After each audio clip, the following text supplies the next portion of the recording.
on a pris le temps d'écouter les réactions du RDR par rapport aux propos du président Laurent Gbagbo. Et puis, ça nous a fait doucement rire. Le RDR s'est focalisé sur l'utilisation du mot se battre, l'utilisation du mot combat. Désormais, pour le RDR et désormais en Côte d'Ivoire, lorsque quelqu'un dit je vais me battre, selon Adjoumani, qui est soi-disant ministre en Côte d'Ivoire, ça veut dire former les coups de poing. Selon Mamadou Touré et consorts, parce que certains sont etc., d'autres sont consorts, eh bien, ça veut dire faire la guerre. Je voudrais dire à tous les jeunes gens, ceux qui sont en train de tromper, que le RDS c'est un parti de menteurs, c'est un parti de manipulateurs. Ils sont menteurs et manipulateurs. C'est ce qu'ils sont. On ne les insulte pas. Lorsqu'on dit se battre, c'est tout donner contre une injustice. C'est vrai, on peut se bagarrer dans les rues comme les rebelles le font. On peut se bagarrer avec des couteaux, des machettes, des armes, comme ceux qui ont coupé le pays en deux. Mais nous, quand nous on dit on va se battre, c'est parce qu'on subit des injustices. Nous subissons des emprisonnements, des exclusions, etc., etc. Donc on dit on va se battre. On ne va pas laisser ça comme ça. Donc pour celui qui a fait au moins la classe du CM1, il sait ce que ça veut dire. Nous nous demandons encore pourquoi le RDR manipule les phrases du président Laurent Gbagbo, manipule les expressions du président Laurent Gbagbo. Peut-être qu'eux-mêmes préparent la chienlit, peut-être qu'eux-mêmes préparent la guerre. Sinon, vous savez d'où ça vient. Vous savez qu'ils avaient envoyé le président Laurent Gbagbo à la CPI et que derrière lui, dans son dos, ils l'ont jugé. Le président est venu, il dit, je vais me battre contre une telle injustice. Ils disent, Gbagbo prépare la guerre. Donc, chers amis, sachez que le RDR prépare quelque chose. Tout ce qu'ils ont fait à Tidjane Thiam, tout ce qu'ils ont fait au président Laurent Gbagbo, tout ce qu'ils ont fait aux autres leaders politiques qui ont été écartés,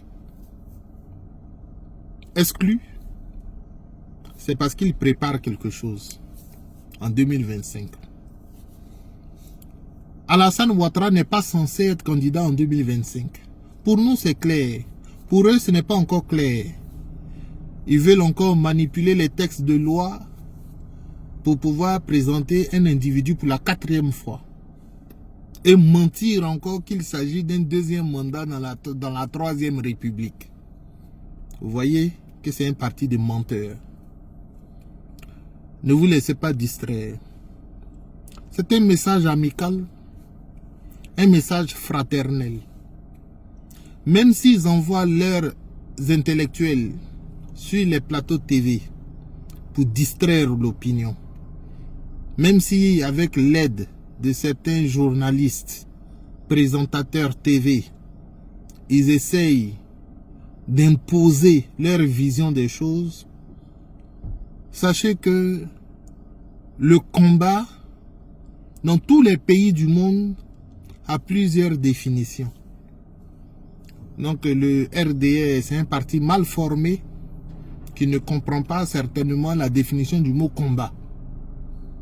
Le président Laurent Gbagbo s'est battu pour obtenir le multipartisme en Côte d'Ivoire avec ses camarades. C'est Alassane Ouattara seul qui pense qu'il s'agit de faire la guerre. Mais nous avons une mauvaise nouvelle à leur annoncer cette année. Le RDR partira du pouvoir cette année en 2025.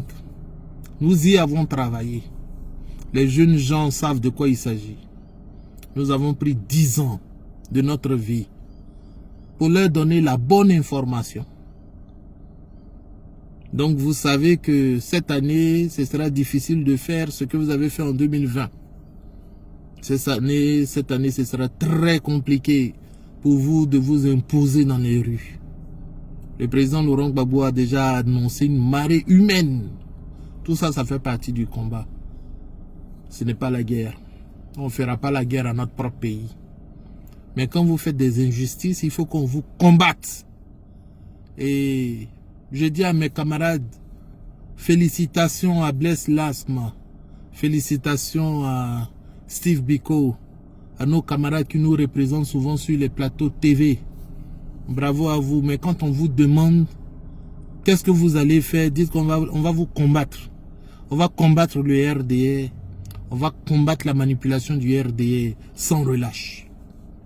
Faut être clair avec eux. Je sais qu'ils n'ont pas envie d'entendre ça. Je sais que Christelle Meledj n'a pas envie d'entendre ça. Je sais que Ali Darasouba n'a pas forcément envie d'entendre ça. On sait que leur groupe n'a pas envie d'entendre ça. Mais il faut le leur dire désormais. Parce que vous savez que c'est la question la plus posée depuis que le président Laurent Gbagbo est rentré de l'AE. C'est la question qu'on pose le plus sur les plateaux TV. Qu'allez-vous faire maintenant qu'on vous a fait ça? Hein? Maintenant on vous a fait ça, là vous allez faire quoi? Dites-leur, maintenant que Ouattara nous a exclus, eh bien, c'est à nous maintenant de nous battre et de le combattre sans merci. Il y a des gens qui pensent que on s'amuse. Donc ils nous posent la question comme ça tout le temps. Pourquoi on dit que nous sommes des vats en guerre? Vous voyez que les gens essaient de faire un portrait du PPACI ou du président Laurent Gbagbo comme étant des individus, des grédins de la pire espèce, des télésphores, des personnes qui veulent faire la guerre, des vats en guerre quoi. Personne ne pourra ternir l'image des grands hommes. C'est impossible. On peut tenter, mais on ne peut pas y arriver. C'est impossible. Un grand homme reste un grand homme. Le président Laurent Gbagbo sera toujours de ces hommes qui auront marqué de leur empreinte indélébile l'histoire de cette Côte d'Ivoire, l'histoire de la démocratie en Côte d'Ivoire. Donc nous sommes à ses côtés. Vous savez ce que vous lui avez fait. Depuis 2002. Vous savez ce que vous lui avez fait. C'est vous les mêmes là. Vous n'avez pas changé de visage. Vous êtes tous les mêmes. Vous savez ce que vous lui avez fait en 2011. Vous savez ce que vous lui avez fait quand il était à l'AI. Et vous savez ce que vous lui avez fait depuis qu'il est rentré. Vous voulez qu'il fasse quoi? Qu'il ait peur de vous? Qu'il croise les bras pour dire, ah bon, comme on m'a exclu, je vais aller chercher un plan B. On ne cherche pas un plan B. Je ne sais même pas pourquoi ceux qui vont nous représenter sur les plateaux TV, vous jouez avec eux. Il ne faut pas être trop gentil avec ces gens-là.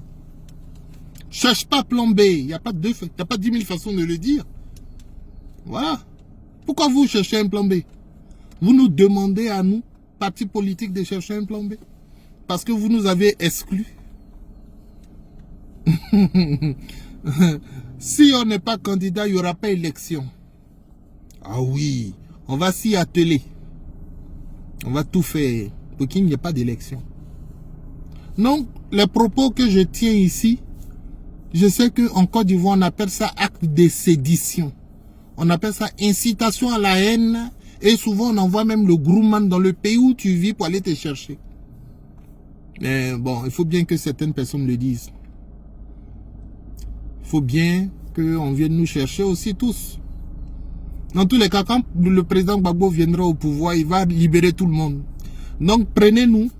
Moi, je n'ai pas peur parce que je suis tellement confiant que le président Laurent Gbagbo sera président en octobre 2025.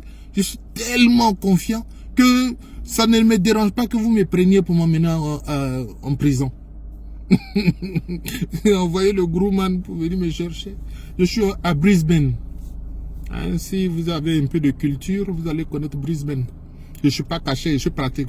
On n'est pas nombreux les nègres ici. Donc vous pourrez me trouver aussi très facilement. Chers amis, cette petite vidéo là, c'est pour qu'on garde le cap. Ils vont faire leur campagne sur leurs médias. Dieu merci.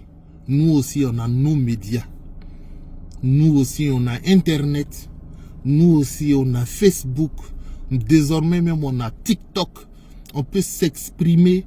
On n'a pas besoin de faire partie des élites, ou bien des riches, ou bien des connus, ou bien des célébrités, ou bien des stars, pour pouvoir parler. Désormais, tout le monde peut parler. Non, eux, ils parlent là-bas sur NCI, nous, on parle ici, chers amis. Et souvent même, nos opinions traversent la Méditerranée plus rapidement que les siennes. Ivoiriens, portez-vous bien. Le président Laurent Gbagbo est sorti dur, nous aussi. Nous devons rester durs sur nos opinions. Personne ne peut nous distraire. C'est pas le plaisantin de ministre Mamadou Touré. Vous voyez que je n'ai aucun respect pour eux, non, quand je parle d'eux là. Je n'ai aucun respect pour eux. Voilà, Mamadou Touré, pour moi, c'est pas un ministre. Pour moi, c'est voilà, c'est un petit plaisantin, voilà, qui va là-bas en France.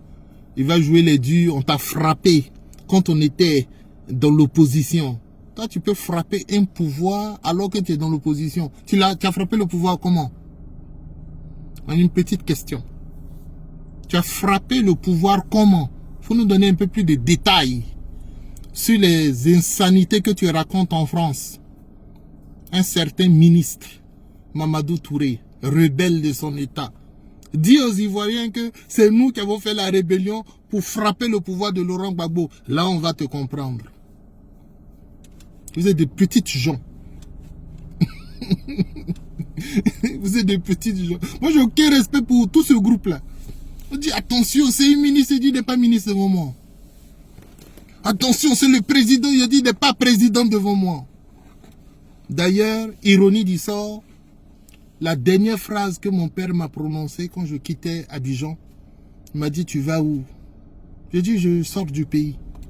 Il me dit, mais pourquoi? Je dis, mais les singes là ont commencé à tirer. Ils ont commencé à tirer là. Ils vont tirer comme ça jusqu'à ça ne va pas finir. Parce que pour eux, il faut qu'Alassane Ouattara soit président.